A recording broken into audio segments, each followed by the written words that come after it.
Halo teman-teman bersaudara semua, udah lama ya nggak upload video terbaru.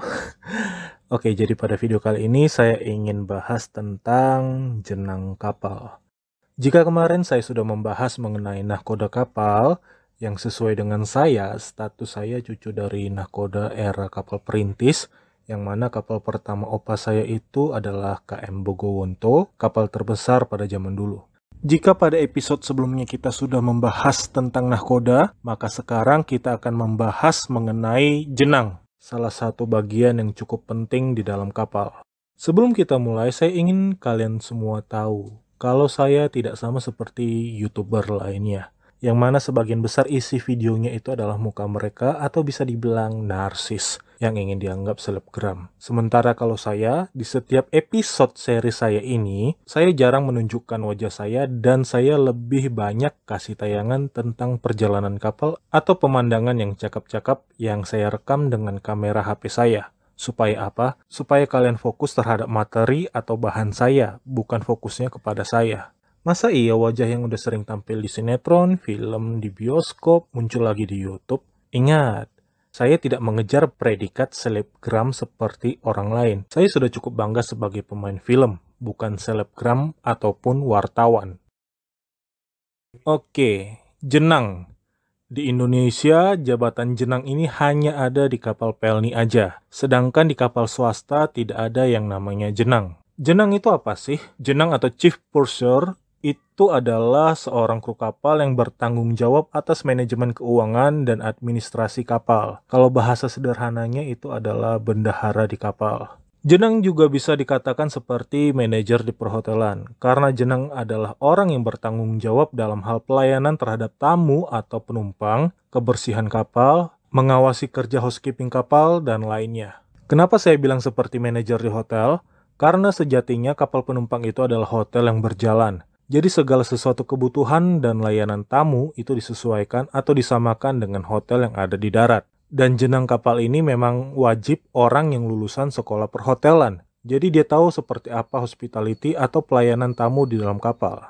Di dalam kapal, jenang atau chief purser ini adalah kepala departemen housekeeping dan kepala kitchen atau bisa dibilang multi jabatan. Kenapa saya bilang multi jabatan? Karena kalau ada makanan penumpang yang rusak atau nggak enak, pasti laporannya ke jenang. Kalau ada bagian kapal yang jorok, WC mampet atau rusak, pasti bikin laporan ke jenang.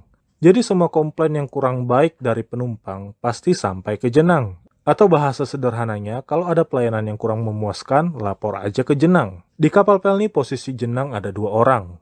Jadi ada jenang 1 dan jenang 2. Di bawah jenang 1 ada jenang 2. Jenang 2 ini tugasnya sama seperti eksekutif housekeeping di perhotelan. Setelah jenang 2 ada namanya botlir. Botlir ini adalah middle housekeeping, pelayan nahkoda, dan orang yang paling sering terdengar suaranya saat informasi di dalam kapal berkumandang. Seperti, mohon perhatian, 30 menit lagi kapal penumpang KM Sinabung akan tiba dan sandar di Pelabuhan Biak. Bagi penumpang yang akan mengakhiri perjalanannya di Pelabuhan Biak, segera kemasi barang bawaan Anda, atau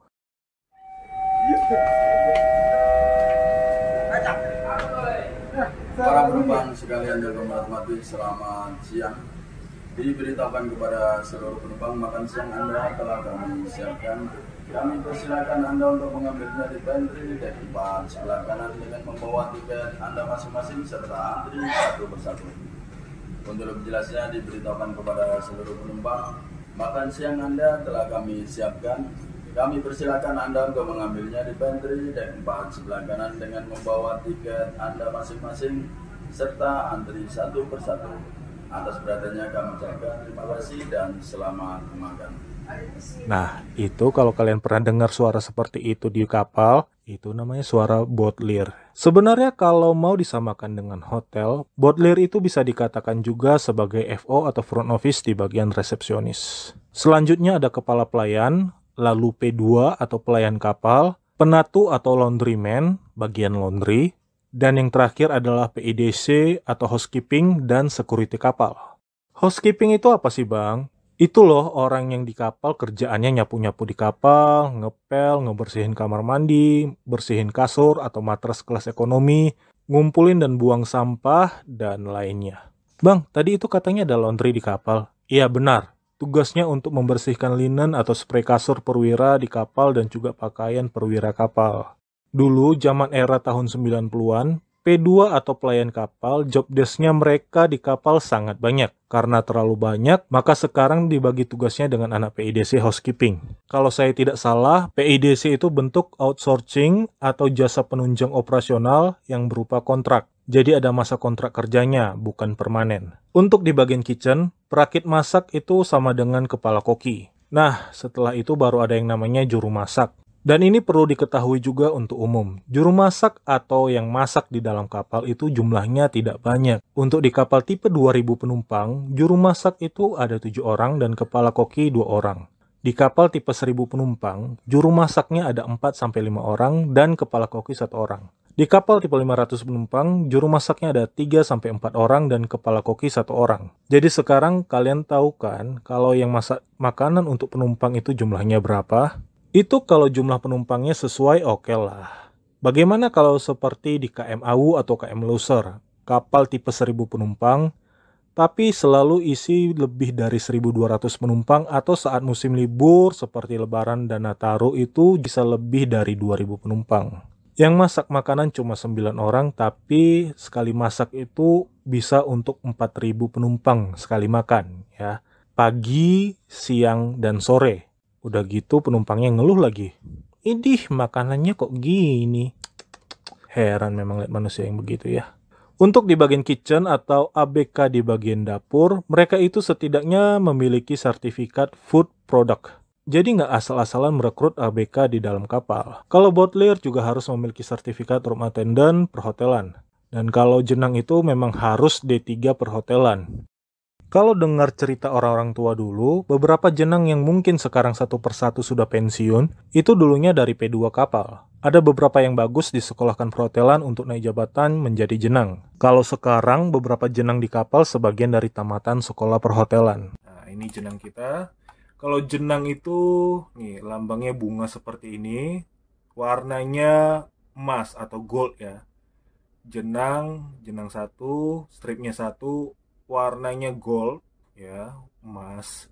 Kalau botlir itu warnanya perak tapi lambangnya sama. Perlu diketahui juga, jika nahkoda jalan-jalan di darat, biasanya jenang wajib ikut nahkoda jalan. Kecuali nahkoda sendiri yang minta untuk tidak ditemani, itu lain cerita. Kalau nahkoda tidak turun, yang biasa saya tahu, jenang pasti turun di darat dan biasanya pasti belanja untuk keperluan anak buahnya. Misalnya makanan atau bahan-bahan tambahan jika ada perayaan di dalam kapal. Dan juga biasanya jenang pasti beli snack atau jajanan untuk nahkoda. Kok abang tahu? Ya saya tahu lah, karena saya sering jalan dengan jenang kalau kapal lagi sandar. Setelah semua keperluan beres atau dibeli, langsung diposisi untuk menyambut tamu atau penumpang di dalam kapal. Makanya saya rasa agak aneh jika di dalam kapal penumpang yang memiliki fasilitas kamar kelas yang katanya mewah lah, serasa hotel bintang 5 lah. Tapi kalau nggak ada jabatan jenang atau manajer atau setidaknya eksekutif housekeeping, itu gimana ceritanya? Apalagi dengar-dengar yang bertanggung jawab mengenai itu semua adalah Mualim 2 yang pegang. Yang mana Mualim 2 ini bukan orang perhotelan. Mualim 2 itu kan biasanya jaga radar dan penumpang. Tiba-tiba merangkap jabatan lagi untuk mengatur kebersihan kapal, chemical, amenities, linen kamar kelas. Apa nggak puyeng tuh ngurus semua? Kalau di hotel, jam kerjanya itu jelas dan ada pembagian shift. Sementara di kapal tidak sama seperti di darat. Jadi kalau kapal sandar, ya harus kerja. Sandar tengah malam juga harus mengurus tamu. Kalau sehari sandar cuma satu pelabuhan, itu masih enak karena ada waktu istirahat. Ada beberapa kapal yang dalam satu hari bisa sandar 3-4 pelabuhan, seperti rutenya KM Tidar yang sekarang, Maumere, Larantuka, Lewo, Liba, Kupang. Itu jaraknya cukup dekat. Rutenya Tilong Kabila, Bau-Bau, Raha, Kendari. Itu juga cukup dekat. Rutenya Bukit Raya, Midai, Natuna, Tarempa, atau Pulau 7. Itu jaraknya dekat-dekat semua itu. Itu semua rute capek. Kenapa? Karena baru embarkasi atau menyambut tamu atau penumpang, kapal berangkat toh. Tidak lama kemudian kita harus periksa tiket penumpang. Proses pemeriksaan tiket penumpang itu harus cepat. Setelah itu input data dan bikin laporan. Baru selesai bikin laporan, kapal sandar lagi. Penumpang turun harus jaga di posisi kerja. Nggak ada istirahatnya.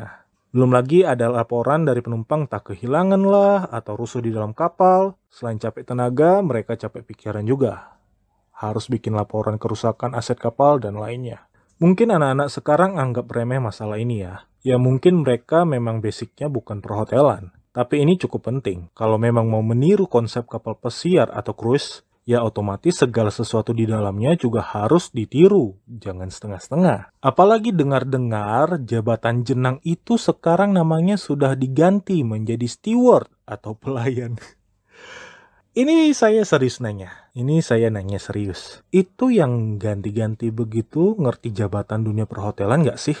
Jenang itu setara dengan manajer di perhotelan. Masa iya namanya diganti menjadi pelayan atau steward?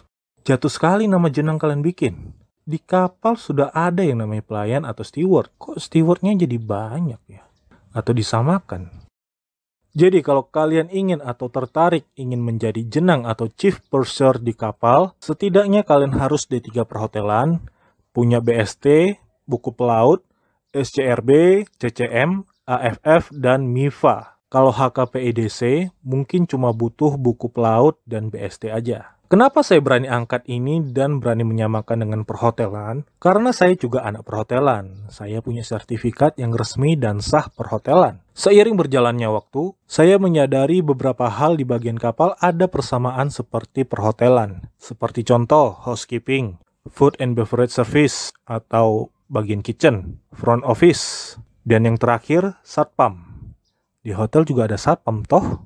Kalau ada yang berani bilang, sok tahu lu, saya tinggal puterin aja lagu. Kamu salah orang, kamu salah orang, kok kira aku cupu, ternyata iki suhu salah orang, kamu salah orang.